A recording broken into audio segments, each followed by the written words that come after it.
This podcast is sponsored by nobody. Hey dudes, welcome to Splat from the Past, the only 80s themed horror and sci-fi show where things can get totally radical. Now today I will be welcoming the legendary Tanya Cha Cha Sandoval. She is a stunt woman, she is an actress, she is a stand-up comedian, she is an all-around force of nature, and I'm having her on today. She played the burger car hop waitress who becomes a sideshow for one hilarious scene in Clint Eastwood's 1980 classic Bronco Billy, celebrating its 45th anniversary. I love that movie. It's one of my favorite Clint Eastwood movies, and I think the best comedy he ever did. And it's going to be an honor to have her on today. She's like, one of the early Comedy Store people as well.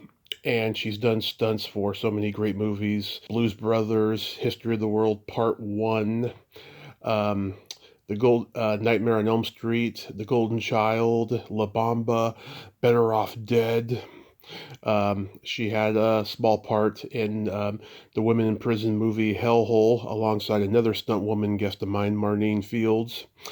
And she was in the Charles Bronson movie Borderline. She's just done a lot of great work, and it's going to be great to have her on today. This has been a while coming, and I'd like to give a special thanks to my good friend Tessa Richard for connecting us. Thank you, Tessa. I just love that woman. And also, rest in peace, Susan Barnes, two-time guest of the show, best known for her daffy comedic roles in Repo Man, Pee-wee's Big Adventure, Zombie High, They Live, Scrooged, Nothing to Lose. The list goes on and on. She was a loving, caring force of nature, and I'm so glad that I got to have some time with her, both on record and off record. She was just a great lady. Go check out my interviews with her, episodes number 448 and 845. They were pretty interesting, and I'm so sorry about the sound quality, but they were early shows. So yeah, here is my interview with Tanya Cha Cha Sandoval.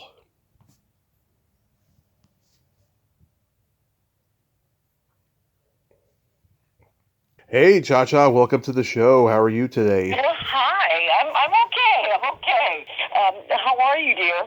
I am fantastic. Yes, this is such a great honor. Thank you so much for coming on today.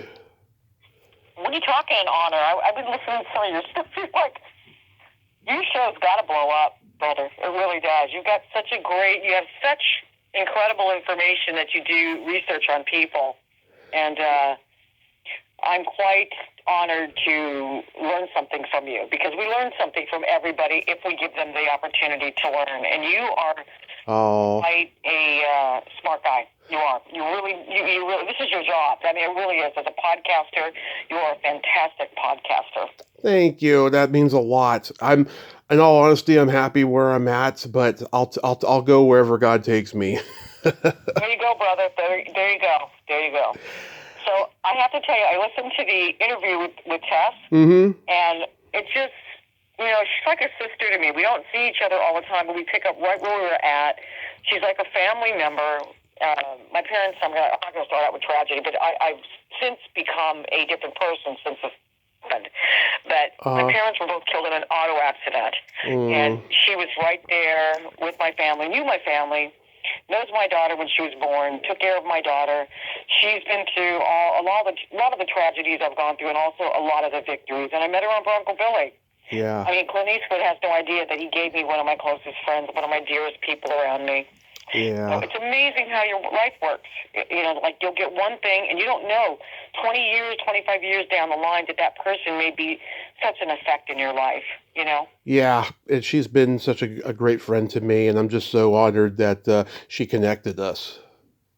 Yes. Oh, wow. And then I saw Alan Steve. I saw these guys that you had interviewed, and Yeah. Terry Bolo, that just, when you popped that up there on Facebook, I had no idea. Terry Bolo, there was a whole group of us that were hanging together from the Groundlings, Yeah. Cynthia Spaghetti, and just all of us that went through Cynthia's class, Gary Austin, who created the Groundlings. Just, I grew up in a very great wonderful time in Los Angeles. I mean, Tessa was mentioning that she had met somebody at this apartment complex. Yeah. I grew up in Hollywood. Yeah. Literally, when people go, "Where'd you come from?" I go, I was born and raised in Hollywood. I literally was born down the street of Hollywood Boulevard and Vermont, in that area in Los Feliz. And first Echo Park, then there. We moved there. Parents bought a house there. So I grew up in the midst of Hollywood. I grew up with celebrities' kids. I grew up with directors' kids, really famous unit managers' kids. I had no idea that I was going to be in the business, ever. Yeah. Kind of crazy. Yeah. Yeah, Terry's one of my closest friends too, and she's been on just as much as anybody I've become friends with, and like Very brilliant and very humble. Very humble. She is, and we got together for lunch back in June when I was in LA and everything. I just So when you adore come to her. LA, you've got to come to lunch or do something. We got to. Yes, I promise. I promise. Mm-hmm. And I'll introduce you to a couple of other people that I think you would find very interesting to also interview. I think that you would. But Terry's a wonderful lady, and I felt very comfortable being around her. And she was an early day groundling, so that's a whole other animal there. Oh yeah, yeah. Well, let's get into a lot of all that stuff. So going back in time, your parents weren't they performers? My mom was a professional dancer, and she had really like yellow eyes and light skin, jet black hair. And my dad was a professional boxer. And he came out here, and he managed my mom for a while. But, we're talking about during the 50s, when, later 50s when I ended up, when I was born, and there was no place for Latino actors back then. It was a really strange time frame. It came from the Zoot Suit era. That's what my parents really, they're from Corpus Christi, Texas, and they came out here and started to try to find a life of performance, and they did. My mom did for a while, and my mom looked like a Elizabeth Taylor, no joke. I have pictures of her, and I just go, oh my God. People look at her and go, oh my God, your mom looks just like Elizabeth Taylor. And I said, she does. She has like yellowish colored eyes. But yes, my mom was a performer, a dancer, a great dancer, and that's where I get the name Cha Cha from, because I can't dance with beans. I have two left feet. Could not Cha Cha Cha. And everybody would go Cha Cha. So it just became like a nickname. And my dad was a boxer. I grew up at it's called the Olympic Auditorium in downtown LA, which is a really famous area for boxers. And, during the 60s, as we're talking, I have to jot down notes because I'm in the process. I had somebody that's going to finance a one-woman show for me. This is like something I would never expect in my lifetime. Yeah. I kind of got out of the business, still doing stand-up, but I didn't want to, I'm older now. I'm not looking to hawk myself as some ingenue. Yeah. I'm a woman that's got some age behind her. I like my gray hair. Yeah. And people still think I'm a kid. They don't realize I've got like a young face, but at the same time, I'm older. I'm not going to lie to myself. And so I'm going to put a one-woman show up. And it's not that I wanted to do it. I had somebody come to me and said, I want to finance you. You have a very interesting background. There's nobody else like you. That was a stunt lady, the first Latina in Hollywood. That was a stunt lady. And that's how I got into the business, because I did not fit anywhere else. I was a par excellence athlete. Yeah. And started getting in. I would run. I got into Bob Yerke's circus, which was Circus of the Stars way back when. Oh, yeah. And trained with him, and ended up working in that end of the industry and got into the stunt world. And that door opened for me. Yeah, I tried to get... Go ahead. I was going to ask, were you in the Young Americans? Yes, I was. Yeah, I heard you. I heard you say that in the previous interview. I talked to Ken Primus, who was there at the same time as Vicki Lawrence, and they were in that documentary that Columbia Pictures made in '67. Yeah, I watched that. After that, I was 70s. That's what made the Young Americans like a household name. Yeah. So it was kind of a weird time. Music was different back then. It was kind of more coming out rock and rollish. It wasn't the Supremes, any of those guys. It was a different time than the 60s. So music had changed a formation. So the solo singing was primarily, I think, the female, where there were like Janis Joplins that came out of that, Linda Ronstadt. Those are the people that were the rock and rollers, but we were still singing musicals. Yeah. It was a good time. I had a great time. There were some wonderful people I met in there, and I'm still friends with them. Oh, absolutely. It seems like back then there was much more camaraderie in show business than there is now, and like there was no internet, and just people could have a conversation and just respect each other, in terms of being in this together. A camaraderie that was. I was a weirdo. I mean, I did not. I've always kind of been a weirdo. People look at me and go, say, "You don't kind of fit that mold," and I want to go, "What mold? The Cholo mold?" No, I don't. But I am through and through Mexican American. I've got some other stuff in there, but that is who I am, But I was raised in Hollywood. Yeah. And grew up with great actors, musicians. That's really what I started out as, more as a musician. I started out as a classical singer.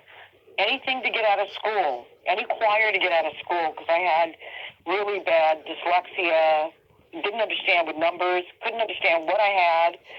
And I would leave the classroom. The classes were large, and I would leave the classroom literally. And I knew that math was going to come up after lunch. I just never showed back up after lunch at an elementary school I went to. Mm-hmm. And I would go into the bathroom and crawl up. You know how kids crawl up the door? Oh, yeah. Crawl up the door. I would crawl up the door. This is how strong I was. I'd crawl up the door in a doorway and stay up there and literally put my arms across with my legs and sit there. People would come in and look for me. I didn't say anything. And they would go in and out, and after they left, I would go to the last stall. But I was a kid that was frightened, and because I was frightened of numbers, getting in front of people, getting up there with numbers, being ashamed of not being able to calculate backwards. Mm-hmm. It was a very tough time for me. Oh. And I knew that I was athletic. That's the only thing I had going for me, and I could sing. So I was offered choir instead of the class. Uh-huh. And I took the choir, and I sang my ass off. I learned that was a way out for me. Did you take any acting lessons or anything? I did later on. When I did stunt work, I started, but I had always been like a performer. They always tried to get me to dance because my mom was a dancer. Mm-hmm. And the dance thing just never happened for me. I could never dance. It was kind of embarrassing. In Young Americans, they put me in the back line, and I realized at that point, when I could not dance like everybody else, that I had a funny bone to me. Yeah. And I would make people in the cast laugh at me because I could not dance properly. 2 left feet. It's just a cute girl with 2 left feet. Yeah. Not good in Hollywood, No. The makings of a comic were already happening. I had no idea. But, and I was a very physical actress. I studied with James Best. Oh, yeah. Sheriff Goldtrain. Great teacher. Yeah. Great teacher. And then I studied also when I was younger in classes at the local, when they'd come in Echo Park, they had these classes there, little tiny, simple classes. I think my first show was when I was probably about 4 or 5. They dressed me up as a soldier for the Nutcracker. Yeah. I was never going to be a ballerina, and I knew it, so working as a soldier and walking was easy for me. And, of course, I made it fun. But anything I've ever taken with a character, I make it into a character. That the roles are never small. It's as small as you make them, and you make it even larger by embellishing in what you can do with what you have. So I started out with that back then. I studied also with Uta Hagen when I went to New York. I went to New York to go study music. Nice. And went back there and studied with Uta Hagen for a while, her and Herbert Berghoff at HB Studios. And Tessa was talking about Phil Black. It's amazing that Tessa and I never ran into each other back then. Mm-hmm. But I was in Phil Black's dance studio, and I always tried to get in the back. But my number one thing for many years was always singing. I sang for years. It got me out of so much and gave me so many opportunities. And but I loved class. I just didn't have that thing that girls could dance. I could not dance. I don't know what it was. Maybe it was numbers and timing. idea. I've gotten better as I've gotten older. But my singing, I always tear the house down whenever I work. So, and I never brought that into the Young Americans back then. I was so shy. I was a very quiet, shy girl. And I think it had to do with me growing up Latino because, we properly Latina girls are not supposed to act a certain way. Well, I was the opposite. I did everything the opposite. And that also got me a phenomenal career.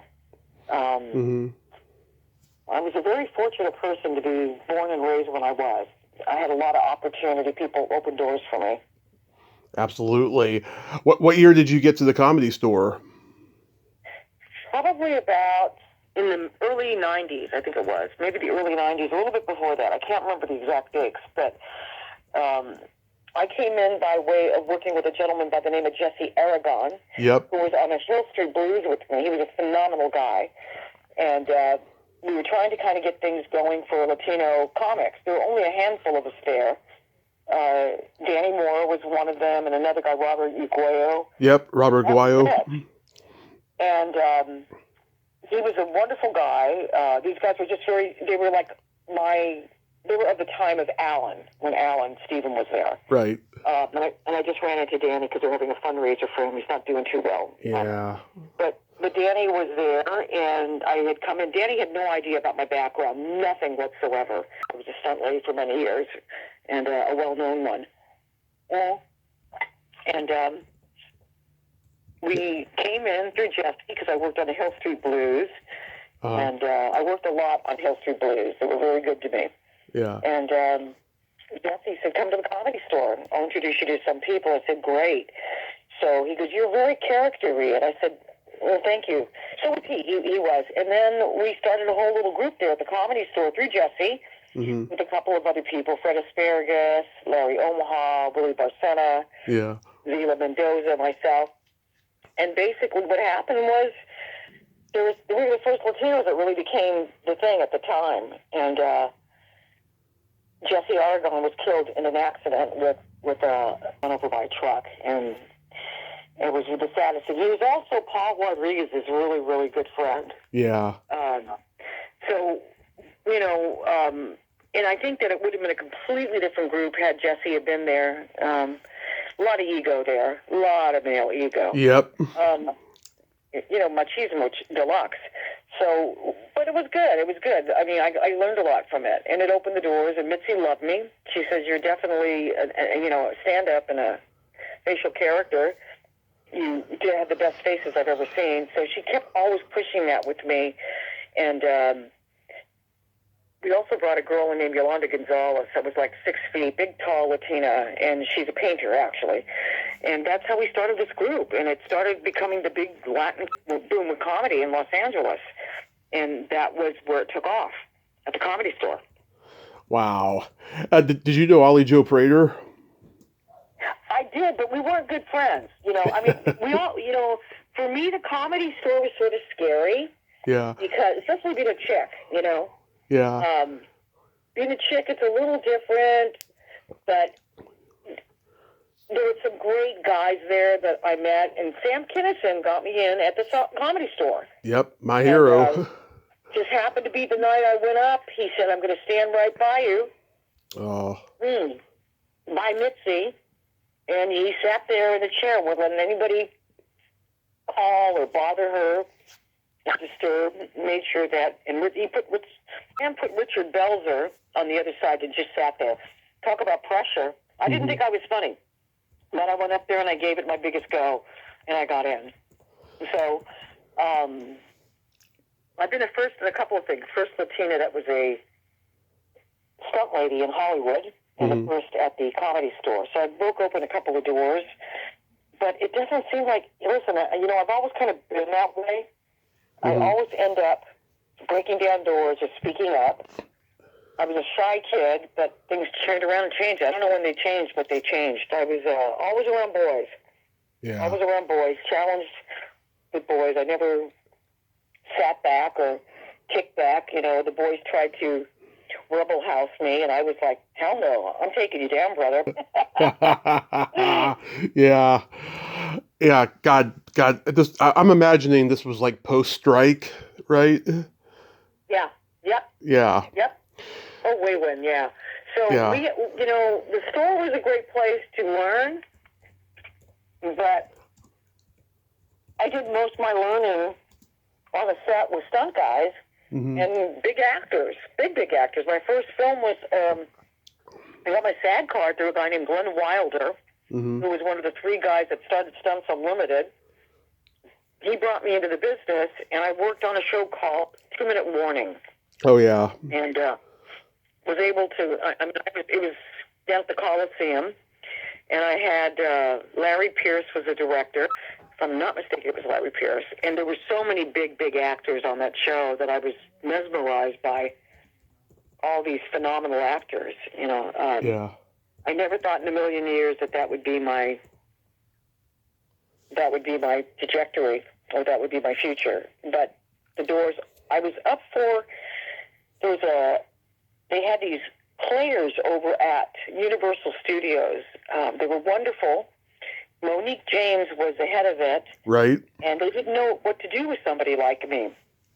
They didn't know. They had one girl that was like a real light-skinned Latina, and I kind of looked more American Indian-ish, Yeah. and they didn't know what to do with somebody like me. So I was always trying to get through the door on the acting level, but the stunt door opened for me, and acting parts, which was phenomenal. I was very fortunate to get these amazing acting things, and I would just take them and go to the extreme of them, and take them to characters and embellish them. Now, it's funny, because I'm a different kind of a character than Tessa. Tessa has that really light voice, Yeah. that real sweet cotton candy, and I'm the complete opposite. You would think that how did they become good friends? Yeah. We had like a really honest bond of kindness. She's such a kind person, Yep. and she's a sister I didn't have, and I was very fortunate to have a friend like her. And then we had a whole other group of friends that kind of came with that. There was a whole group of girls that hung out in Hollywood, and we would have Thanksgiving dinners and holiday dinners at her house in Hollywood. And Johnny Depp would show up on his motorcycle with his first, I think he first got married. I mean, we had so many big actors coming in there back way when, and people have made it since then, Yeah. So, like I said, I lived a very good time when I grew up in L.A. Now it's completely different. I would not know what it's like to be a celebrity right now, or wanting to be one. It's just too much work, Yeah. It looks very exhausting, and it's exhausting. It's weird. It's really weird. I know. I mean, even Terry's told me all these stories, about talking to big celebrities when she was like a teenager on Hollywood Boulevard. They were so much more accessible and nice back then. Yeah, I kind of grew up in L.A., and they came here with their families. Yeah. They came here to seek. Their parents had careers, and then they ended up having a career. I don't know. It was a smaller world maybe back then. People were kinder. I think it's a time because it's so cutthroat now that. Yeah. But listen, I think that anything prevails. Like this thing, I got a phone call out of nowhere from a producer that I'd known years ago. She started out with me, Mm-hmm. and she says, "Listen, I'm going to finance your one-woman show, and you're going to put it up, and we're going to get it sold." And I went, "Oh, okay." I just went, "Oh, okay." And her word is her word, and she's very connected. And I would never think that would come about in my life. So everything is from God, and those doors are going to open for me in my older years. Is that crazy? Come on. And if I could bring Tessa back to L.A., I would. Oh, yeah. And that's where my heart is at, because I think that girl still has a lot of career left in her. I agree. I agree. I mean, Tessa has just this timeless synergy about her. She certainly does. She really does. And kindness beyond anything I've been around. I mean, a lot of people have passed. A lot of people have been burnt out. Her life is she's got an incredible little daughter that's an artist. She's completely built that beautiful art context up and teaching her and helping her in any way she can to have that thrive. I just think it's incredible that Tessa has done that with a child, Yeah. you take whatever you can and make the best of it. I also have I have my daughter's now. She's going to be 31, and she's wonderful. And my husband has passed away. He had cancer. So she has gone through a very difficult time as well as me. But listen, you get through it. It's just life. You know, we don't get cards to go, you're going to have this, you're going to have that. You just got to get through it. That's it. And when you have wonderful people around you, that makes it a little bit easier. In God. And I struggled for a long time, but I keep on moving forward. I mean, when we were together in the group with Terry Bolo and wonderful Cynthia Seghetti, who was a teacher at the Groundlings for a long time, I was going through cancer. I didn't have any hair. My long dark hair was gone. I was skinny. I was tiny. My husband was going through cancer at the same time, and he did not make it through. I did. I get life. So we get to celebrate every day. I go through depression once in a while because I feel like there's been a lot of weird stuff that has happened. But every week I would meet on Thursdays at this deli in Hollywood, Cantor's, and we would meet with Cynthia, and Cynthia was dying. Yeah. And I was coming in, looking at this, and thinking to myself, these wonderful friends, and Cynthia would say, put your wig on and show up. Just show up. Yeah. And I would put my eyelashes on, because I had long eyelashes, but, you know, with Maybelline, you could have a lot more eyelashes with the false eyelashes. Yeah. They were not big back then. But I would show up and put my wig on and talk with everybody and felt like I had something to go to during that time period of struggle. So if anybody's listening to any kind of, or going through any kind of struggle, it's always so important to find something that you can go to and make it your time of getting through things. And that group of gals that came in, Cynthia Seghetti, Terry Bolo, Walla Khan, all these guys were people that kept us moving forward. And I'm really grateful that, and there were a lot of people that were at the Comedy Store as well during that time frame. A lot of my business has kind of crossed over with stunt work and stand-up and comedy. It's kind of weird how it's sort of been in one pool. We've run into everybody. We all know each other. Right. And so been fortunate, been very fortunate. You know. Yeah. As where things will go. As I said on the phone to you when we last talked, weeks back, yeah, I mean, you started doing stunts in the golden age of the stunt world with the Epper family, Ted White, Gary Kent, Gary McLarty, Dar Robinson, just fucking amazing people and stuff. I mean, was it intimidating when you first started? You know, yes and no. Yes and no, but they were great guys. Glenn Wilder, great guy. Gary McLarty, I worked on Blues Brothers, great guy. Being a cute girl does not hurt you either. You know, that those doors open up. But I never had to... I had to bat off guys, but it wasn't the kind of batting off that I could handle it very easily. And I would laugh about things and joke about things, and the guys were very accepting of me. And AJ Bakunis, who I did a show called Triangle Factory Fire. I did all the high falls on that. Yeah. And a couple of stunt girls that were on the show, I got to train them how to do this. They're now famous stunt girls. And that was something I had a great time. AJ passed away. He did a high fall, tried to break Dar Robertson's high fall record, and in the process of it was passed away. Oh. But he was a great stuntman. These guys could intimidate you, but I kept up with the challenge with them. You know, I was able to do many high falls. Bill Burton, he was an incredible stuntman. He never gets enough credit for it. One of the early days of Stunts Unlimited guys. Boy, that guy could ride a horse, ride a motorcycle, do high falls, do it all. And that's what I grew up with, guys that were of that candor.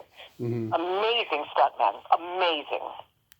So I'm going to zigzag the acting and stunt work you've done. You told me on the phone that you were one of the Playboy bunnies in Animal House. No. They brought me. I was on a show I was going. Pam Biebermeyer spoke to. I think Gary McLarty ran that, if I'm not mistaken. Yeah, he was part of it. Yeah. So So I was on a show called Roller Coaster in Virginia, and the weather was so bad they kept having to back it up. We're going to do it next week. We're going to do it next week. And we were supposed to be in like a small roller coaster, and it was supposed to go off the side of by the beach and into the water, which they ended up pulling a camera out and putting the camera in there. That was my seat. So they said, well, you're not doing this. And I was looking forward to this, but a lot of people got broken up from it. So I was very fortunate. God was watching me. So I was supposed to go on that show, but they prolonged that show for so long that I ended up missing Animal House. But they were supposed to bring me in, and they only brought in one girl, which was Pam Biebermeyer. Mm-hmm. But they were supposed to shoot two girls through the window when the young boy goes, thank you, God, when they shoot him through the window, and it's two Playboy bunnies. And I was supposed to be the darker-haired one with long, dark hair, and Pam was a blonde one. So I didn't get to do that, but that's what I was hired to do it, and I didn't get to do it because I couldn't get there on time. So they only stayed with one Playboy bunny. Oh, okay. I was confused because I remembered, parts of that part of the conversation. I was Right. trying to figure it out and stuff. But you did get to work with Landis on the Blues Brothers. Yes, I did. And he that whole group was a great group of guys. It was a different time. But boy, I remember getting on the plane, being in one. I think it was like a bus plane. What they're called is a bus planes, and there were a bunch of stunt guys in the plane. I don't know how these poor stewardesses could handle this, but we were upstairs in the bar area, and I remember Gary McClarty saying to me when we went to go sit back down, she goes, "Do you think you could sit down, maybe, and possibly put your seatbelt on?" Gary McClarty turns around and says, "Ma'am, if this bus is going down," he says, "this seatbelt isn't going to help me a damn bit." And so that's the kind of guys I ran with. That was most of the stunt guys were funny. Mm-hmm. You had to be funny on a set, and a lot of them were cowboys that really knew horses. And there's a guy by the name of Royden Clark who doubled James Gardner. For years, and James Gardner became a friend of mine. He had me on every time he worked, he kept me with a great living, and I would go on the set, and he'd stop and he goes, "Hey, you want to work next week?" And I'd get a call to work with James Gardner. James Gardner, double, which is a guy named Royden Clark, was, I do believe, adopted into a family that owned up here in Los Angeles, Forest Lawn. But it wasn't Forest Lawn back then. It was a ranch. I think it was a chicken ranch. And he was raised on that chicken ranch. So we're talking about a whole different group of guys that grew up on horses, all up in L.A., that it was a different time. And these are the guys that I was around. They were magnanimous guys. Mm-hmm. They had ethics. They had courtesy. They were just a different breed. And I was these guys never intimidated me. They taught me stuff. And I think I was so young, and I was a skinny little gal, and they wanted to help me work-wise. And those doors opened for me. But I don't think, intimidation, some of the guys, I can't think of who really intimidated me. Mm-hmm. Some of the guys that would try to bed me would intimidate me because they would try to, do it their own little way. And I was like, I don't think so. And I would walk off, and I didn't want to embarrass anybody because people still have egos. But, you just have to handle it a certain way. Right. And be nice to people. I think you have to always be nice to people no matter what. Always. And then I remember when you were on an episode of Chips, you were hanging off of that bridge and you were sleeping. Oh, yes. Yeah. Was that scary? I mean, God, I can just imagine that being scary for anybody. I don't know what it was. Heights didn't make me fearful. My daughter is fearful of heights. I'm not. I don't know what it was. I don't know what was wrong with me. I must have been, I had all these, I just had courage. I didn't even know it was courage. Maybe it was stupidity. I don't know. But I did trust a lot of the riggers. I knew the guys back then. I think it was Robbie Knott that was the special effects guy, and they put me up in a harness, and I had to hang there for a couple of hours, and I was fine. And they took me down for lunch, put me back up, and then we shot it. But I remember I became friends with Eric Estrada, and we would all of us would run around. And the craziest part, he goes, he said to me, I could never pick up on you because you look exactly like my little sister. I said, oh, thank you, God. So that's kind of like how my life has worked. But Eric became a really dear friend of mine, and we hadn't seen each other for years. I see him once in a while driving around town in a Rolls Royce here, little Corniche. But my husband was a master mechanic. He's from New Zealand, Tony McMahon. That's what his name was, Anthony McMahon. And he worked on Eric's cars for years. And Eric had no idea that he was my husband until one day I saw him at a shop that we had.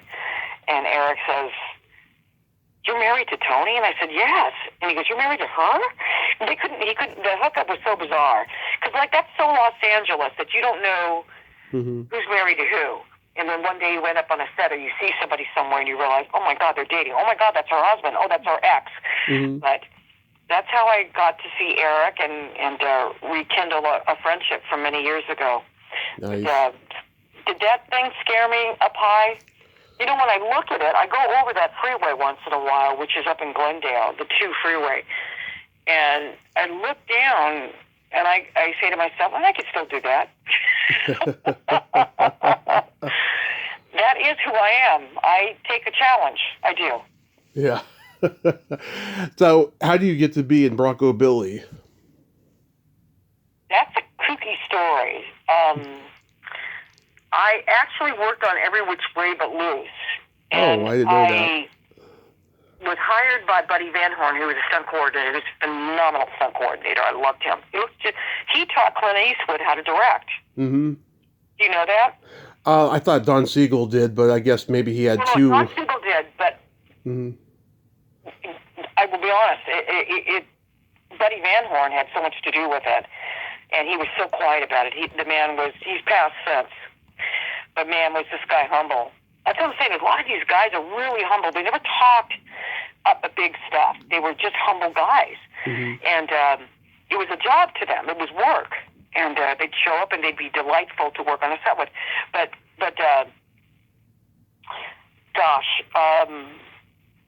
how I met Clint Eastwood was they brought me on the set and then they called, for Every Which Way But Loose. And then the second time I got called, come to the set. We're down here over on in Burbank, and gave me the address. I go down there and I see I was waiting there with Fritz Maines, who actually I think had a crush on me, and Fritz was one of the producers, also grew up with Clint Eastwood. So we stood there, and all of a sudden I see this '56 beautiful Chevy come rolling up, gray, kind of beat up looking, come rolling around the corner, and who pulls up? Clint Eastwood pulls up and he goes, well, hi there. And I said, hi. So we started talking. He goes, you want to be in a film? And I said, sure. And he goes, come to Warner Brothers and we'll set you up and we'd like to give you a script. And I said, great. And I thought, is he kidding me? He didn't read me, nothing. He just gave me the script. So I end up at Warner Brothers at Malpaso. And who do I see? I go in there and it's him. It's Clint Eastwood. And he just asked me a couple of questions. He talked to me, and bang, I got the part. And then he says, go to Merriam Doherty, get the contracts, let's work it out. And I ended up in Idaho with Tessa, and that's where I met Tessa. And wow. History. I know. And I did do that fall with a horse, by the way. Yeah. Which is, I don't know how, but I only know that you can make something look funny. And I knew that if I made it a certain way looking, I could make it funny, and it did. It came across very funny. People still laugh at it to this day. Oh, yeah. I was able to combine stunts and the funny, The look of fear on your face is hilarious. I mean, you look like a cholo about to be immigrated. There you go, baby. Hilarious. See, you find humor in it, too. I love it, you know? And that's really what it is. Cholo and immigration with ice. We should start a band right now. Yeah. Yes, we could play some Los Lobos or something. Yeah. Yeah. Oh, Anyway, do you remember anything about Scatman? you know what? We actually were supposed to have dinner that evening, and I was with somebody who was so drunk I couldn't get them to drive me to the location of where we were. And the guy threw up all over the car. It was horrifying. So I went in, I went home and took a bath. I just went to bed early. Oh boy. But I would love to have done that. But I had that was one of the best movies. Bill Kinney was one of the funniest guys. Oh, dear God. Oh my God. You know, I know. You couldn't look at him and not think of the music from Deliverance. So, but he was a nice guy, very funny guy, and Eastwood loved working with him. And so gosh, I mean, all I've got to say, good-looking guy, Clint Eastwood. I had no idea. I think he might have had a crush on me, but I had no idea. Mm-hmm. I was so stupid. I was so naive. And Sandra was there too, you know. Yes, she was very nice. She was very, very nice. Mm-hmm. But I kind of stayed away from the named actors. I guess I had the more stunt head in my brain. Yeah. And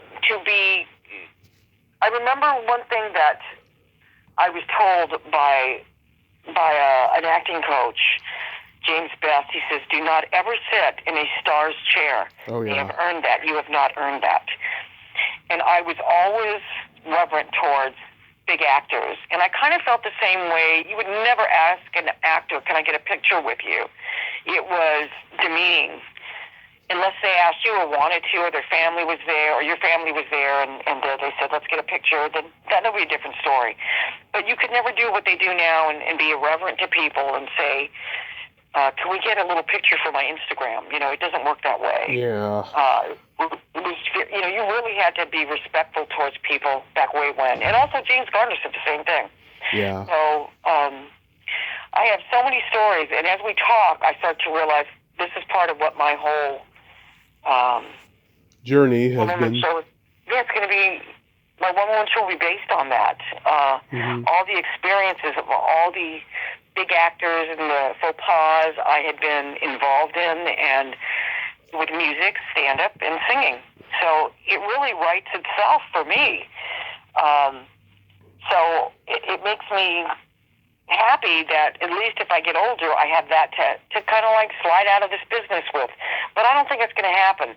I think that I have a feeling, as I remember meeting her on Every Which Way But Loose, and she said to me, "Oh, kid, don't bother me now." It was Ruth Gordon.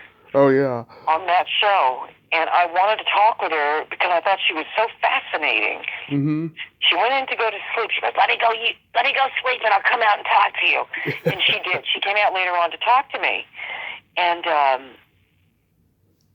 I'm probably going to end up like a Ruth Gordon.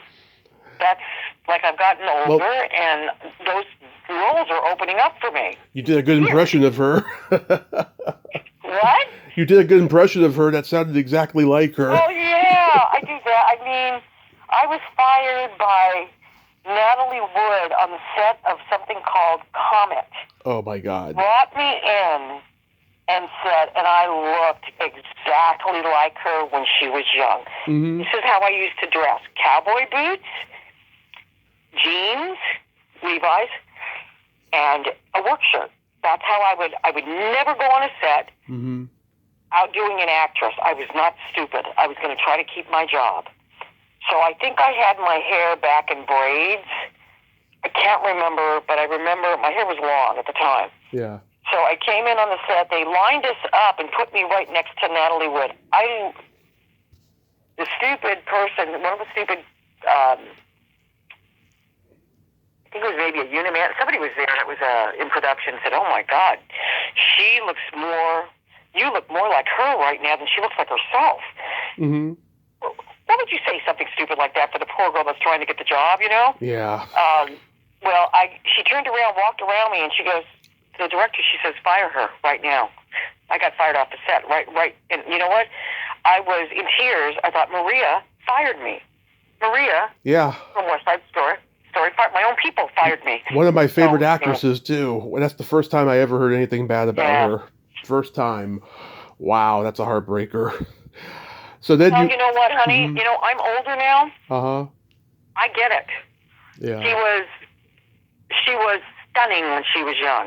To even be complimented to say I looked like her, yeah. I couldn't hold on to that. So Sean Connery comes to the set. He's on that set. Oh, you're talking about Meteor, right? Yeah.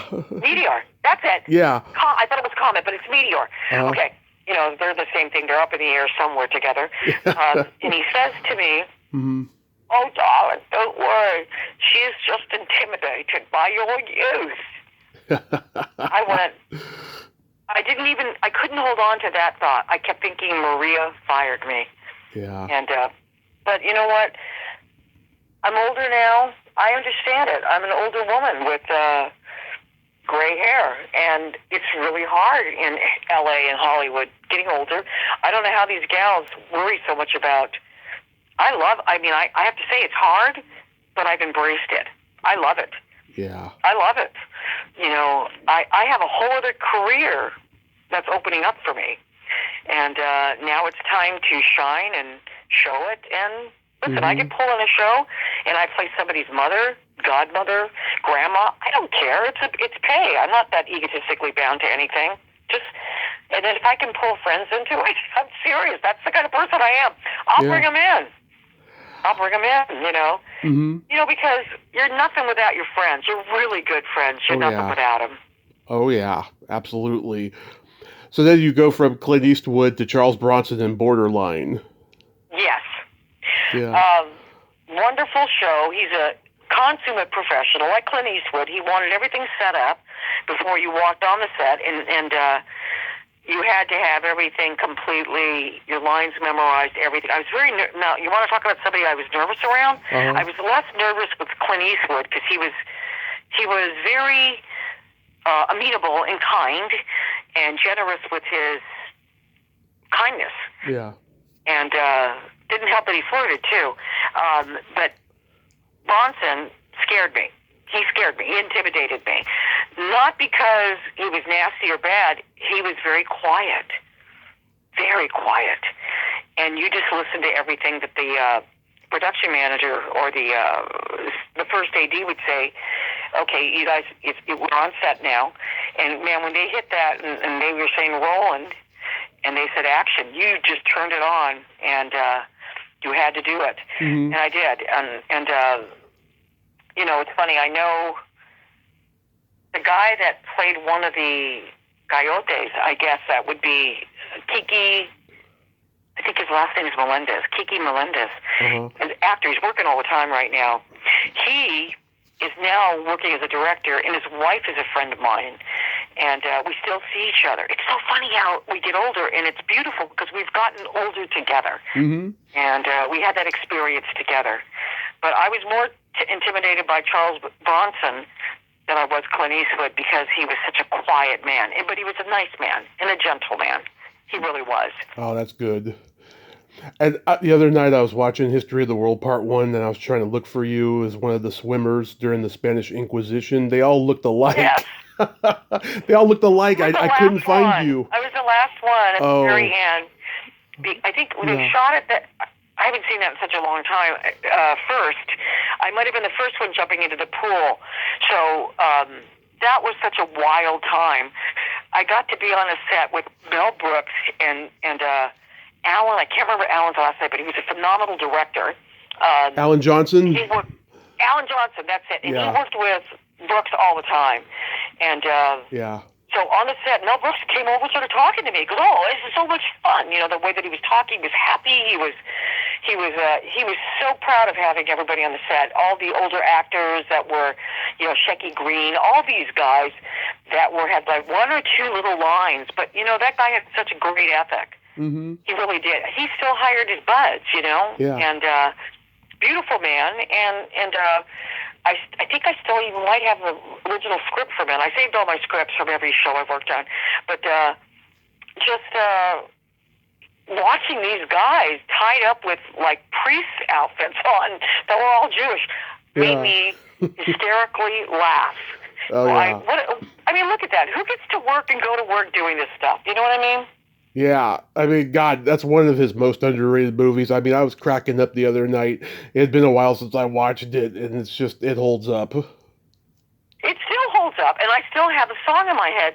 Da da da da da da da da da. That song still plays in my mind when we were swimming. Yeah. I know nobody even does those sequences anymore with the with No. the swimmers. That was pretty common back then. They would always have Yes. that because what's her name? Esther Williams started that. Esther Williams, that's right. And they shot it on the Paramount lot. There's a pool down there. They might have filled it in by now, but there was a pool that they had for years there. And we shot it there. It was such a great film, you know. Yeah. I love Mel Brooks. I do Love too. him. The best. 99 still going. Yeah. Now, as I've told you, I know Marlene. She's been on the show a couple times, and Yeah. we talked about Hellhole, and I watched that again recently, and seeing you freak out there near the end of the movie was just, oh my God, hilarious. I wish they had gotten like we had gotten like a better look of you. It just happened so fast, though.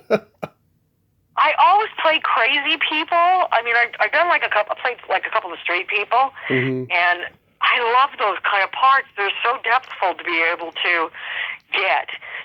Listen, I'm making myself sound like I am really old looking. I still have younger guys ask me out. Crazy, I'm not kidding. And I dress it up well, and I like the gray hair because it contrasts with my skin tone, and I've got real light colored eyes. So, it's kind of weird. It works for me. But I don't have this thing based in, I don't know how to explain it. I like myself older. I'm much more free conversationally. I know what I want, and it's just it's a different time in my life, and I like who I am now. Not that I didn't like who I was back then. I was a different person back then. Right. I was a little more naive, and now I'm vocal, and I am persistent in a different way, and joyous at the same time. So, I don't know. I'm glad I'm getting older with grace. I guess that's what it is. I can relate. I'm doing that as well. I was a naive Yes. I was a naive asshole 10, 12 years ago, and I love the person I've become. Yes, it's kind of amazing because, Tessa tells me that she's called you a couple times. Now you told me you've talked to Terry. Now I know that I can call you whenever I can. Not on this line, of course, okay? Yeah. But just to keep in touch with you. It's amazing. I'm probably going to go see Tessa. I don't know when, but I'm going to try to get my daughter and I to go see Tess and surprise her. That would be great. Surprise now. That would be great. She needs it, and yeah. that would be so awesome. You worked with another genius, Cameron Crowe, on Jerry Maguire. Loved it. Yeah. Loved it. And his mother. I loved his mother. Yes. That was an amazing, amazing show.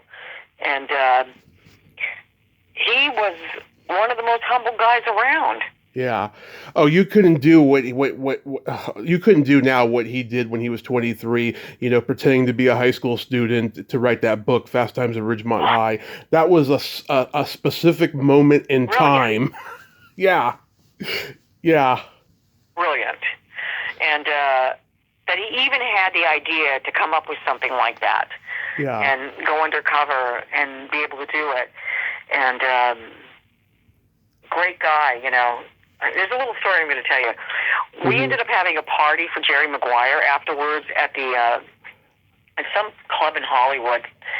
I think it was an old famous vaudeville club there. I can't think of the name of it. The Ivar Theater. It just clicked in my brain. Okay. And so we're in there, getting ready to do our thing and just have a good time. And so they had karaoke at the party. And so everybody's kind of getting up and singing and doing stuff, and I asked one of the guys, "Can I sing?" And they were great about it. So I signed up, and I was able to do that. So this girl comes after me. Well, it's not a girl, a woman comes after me, and she goes, "Can I sing?" And the guy says, "No, we're going to shut down the karaoke." And it was Nancy Wilson. Oh yeah, yeah. They were married for a long time. Yeah, they wouldn't let her sing karaoke. Wow. Think about that. I know. Well, they know Step that back. because they know she's the best, and so they don't want her to upstage them. Yeah, she was and she was so sweet about it, so shy about it, you know. And on the set when I was working, we were working. It was a hot set because we were, you know, there's one scene that we were in. It was always in the house, and we were told not to talk to, you know, the actor, Yeah. the famous actor, who was a Tom- wonderful guy, by the way. Tom He came over to Cruise. us. Yeah. Tom Cruise. So he came over to us, and we did kind of like we're very reverent about it. So I'm sitting down there with Cameron Crowe's mom and talking about Cesar Chavez, because I did his last benefit before he passed away, comically, and I did a set with him. And I'll never forget this. I'm sitting down there, and all of a sudden, this guy comes over quietly and comes and just sits down with us. It's Tom Cruise. And I thought, oh, my God, are we going to get in trouble?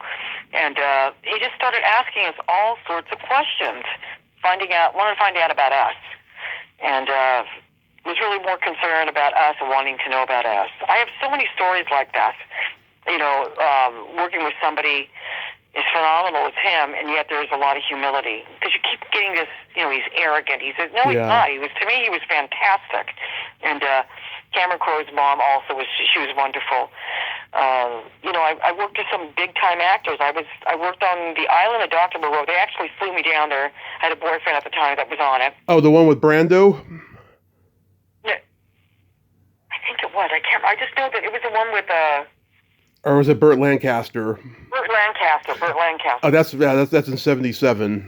Yes. So I went down there. They were going to have me down there just in case, and I went down there with my boyfriend at the time, and they had this amazing, the set was amazing, to be working in St. Croix, and it was a beautiful time to go down there, but you could actually go and hunt for conch shells, cook them and eat them for the evening. That's what you would do. You can't do that now. They don't exist anymore. So we're on the set, and Burt Lancaster, we're watching, and it was, I think, a Friday when sets would close down, and they'd have the weekends to themselves, and you could do what you needed to do with your family on location. So it was really lovely. I am on the set, and who do I see standing in the middle of the jungle? And the set just wrapped. And I see Burt Lancaster talking to Maureen O'Hara, who flew in, and oh my God, his name is the Duke. Mm-hmm. Three of them were meeting in the middle of the forest on a set, chatting like old buddies, and they stuck together. It was amazing to see that. That was history right there. And we were asked to go to a dinner, all of us, and I do believe we got on some boat, and we went to some place and we ate dinner. But Burt Lancaster came up and started speaking to me. Most of these actors I found to be more concerned about other people. Their conversations were not about them. They were always asking about, how was your life? How are you? It was a courtesy that you don't see dispelled now at all. You just don't see that on sets.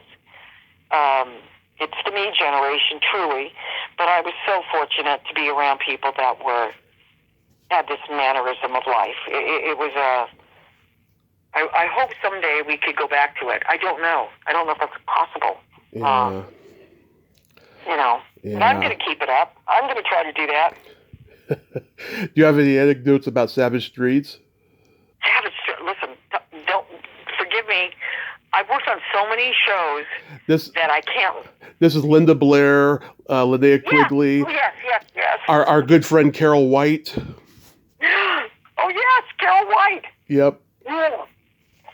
Okay, so they brought me in on that at the last minute. I think there was another stunt girl that was doubling Linda. I can't remember. It was so long ago. And I have to tell you something. I had an experience with God at a very young age because of that movie. Not that movie, Savage Streets, but because of Linda Blair in The Exorcist.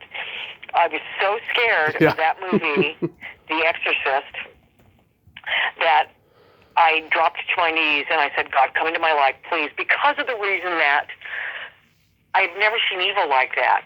Yeah. Well, space, physically showing us things about that level. And I my life changed from that from that place on. And so when I was working with Linda, who's very nice, by the way, she's a big animal person. Mm-hmm. And I met her once. I didn't have a good experience, and I've heard mixed things about her over the years. But go ahead, tell your story. She's actually, you know what? I have learned to do this, and this is advice that's an actor that's coming in. Mm-hmm. Always watch. It's like as a stand-up, you have to know your audience, right? And you have to know people, and you've got to watch them. Sometimes they'll let you know if they want you to come towards them, or sometimes they don't. Mm-hmm. And you know, I kind of give leeway to these people on a set. I was sitting next to Whoopi Goldberg at Fred Siegel about 10 years ago, possibly longer than that, maybe 20 years ago. I can't remember. Time flies so fast when you get older. And I remember she was sitting with her daughter, and I think their grandson. And we were right next to each other. As a matter of fact, we were so close I had to move my chair away. And she knew that I was going to either say something to her or talk to her, and I turned around to her and I said, the reason I'm bringing this up is I think it's relevant for the time right now speaking about it. I said, I'm going to give you your space because you deserve it as a person, as a human being. And I said, have a good day. I winked at her and I turned around and I had my lunch. And I kind of affixed my chair so that nobody would kind of come in and talk with her. And the same thing with the person I was with. I don't even remember who I was with, but I felt so bad for her because everybody around us was talking about her being there. I don't understand what it's like to be a celebrity. I have a couple of friends that are celebrities, and we can't go anywhere without them being hit up. Yeah. It's really hard. You know, these people are people too. Yeah. Do you have any anecdotes about Nightmare on Elm Street? Gosh, that was so long ago. You know, they put me in a box that was filled with like blood, and they had to turn it. That's why they hired me. So long ago, I don't even remember. I've worked on so many shows, Tommy, as a stunt girl, that I don't even remember them until I get a residual. But I do remember, you know, working on that show. And you know who was really nice was Robert. He was an amazing Robert is the sweetest guy. If you look at my Instagram, there's a picture of me and him at a convention. He was just the sweetest guy, and we have the same birthday, June 6th. Oh. So that's what's so crazy is I worked on so many different sets that I'd see him around as an actor on other sets before he became like really famous. And he would come up to me and go, "How are you?" He would just start talking. So I would go from set to set to set to set. I do two shows. I was in 1941. I was working on FM across at Universal, and then I went to Warner Brothers that evening. Thank God we had trailers because we could go to sleep for about an hour or two. But when you take these jobs, you got to grab them, you know. So I'm on 1941, and then I'm on FM, you know, the following day. So we just back-to-back work. And, you know, you grab whatever you can. You work however you can. And I've worked on so many. It's embarrassing to talk about it. When I look back, I go, oh, I get a 5-cent residual, a penny residual. It's funny. I wish we could have fought better at Screen Actors Guild for the actors, you know, in our insurances. But anyway, so I'm trying to think of anything else that... My parents took me to see The Golden Child when I was 3. Oh, did you like it? At the time, you know, I was so young, I didn't understand it. We were all big Eddie Murphy fans at that time in my family. I actually think it set him up for, you know, the family-friendly movies he would do later because it was PG-13, you know? He was a trip. Just watching him comically, he was a completely different person. You know, I saw him walking down the street. I still see him once in a while at a coffee and tea, you know, one of those coffee and tea things. Come in, and he comes in a Rolls Royce. It's hysterical. He goes to get his own coffee.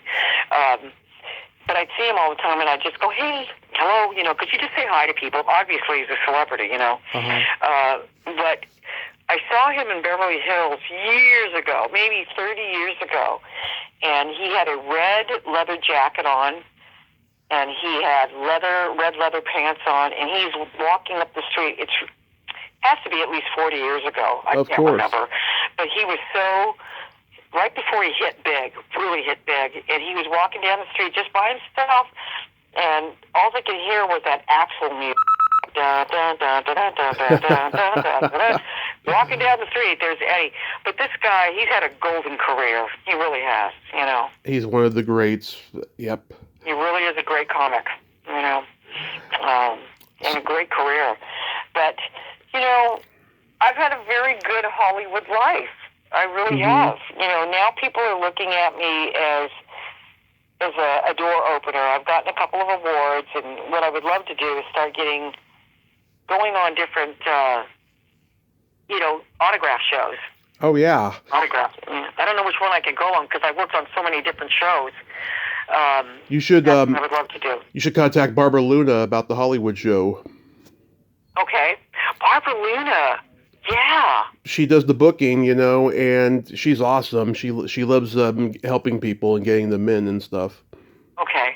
Now that's the actor, right? The older. Oh yeah. Beautiful girl. She was one of the first women to show her belly button on TV on Star Trek. Yeah, she was stunning.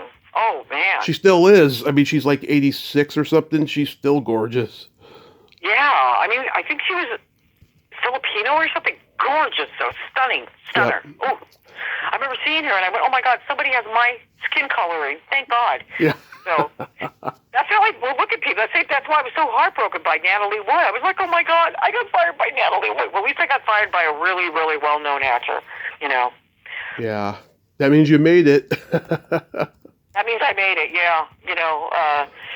So that's why I think the show that I have, when I put it up, it'll be fun. I'll have a good time, and I'll get to tell everybody else's stories as well. But I worked on, over 100 shows, and I've been very, very, very, very lucky, fortunate. Very fortunate. How's your health doing? Because I know you're a cancer survivor too. I'm doing good. Actually. Doing very good. I had a broken leg. I had a knee replacement, and that's healing up great. So that's a good sign that I'm healing up, and I'm doing all my exercises. As a matter of fact, as I'm doing leg exercises. Love it. You know, wow. Gosh, I had such a good time talking with you. You took me down memory lane, you know. Oh, absolutely. This has just been the greatest honor. Thank you so much for coming on today, Cha Cha. And yes, thank you so much. I mean, just that I've had a career as a stunt lady, and I have had a career as an actor, and now it's going into me as a singer, bringing my singing into it, and telling my story from a little girl in Echo Park to getting older, you know, in the film industry. I hope I can represent my people well, and I hope that I can bring goodness and open doors for other people behind me on a positive manner. I think you're halfway there, and yes, I'd love to talk to you unrecorded sometime, and I'll talk to you soon, and you have a great rest of your day, and be safe out there. And you know what? When you come to LA, you better call me, okay? I will. I don't know when it's going to happen next because this last trip really hurt my bank account, but let's hopefully next year or something. Well, you'll do it. Okay, sweetheart. Thank you so much. Bye-bye. Bye-bye, doll. Well, there you have it. Tanya Cha Cha Sandoval, ain't she a sweetheart? Oh my God, she is just a ball of energy, and she had great stories. I loved every moment of that conversation. That was just fantastic. And oh my God, we know so many of the same people. Yep, more to come because she is not done. She's going to keep on being the awesome person that she is, and she really does help people, you know, and Tessa has a really good friend there. Well, until next time, this is Tommy Throwback Kovac saying there's no shame in living in the past because the present sucks. Later, dudes!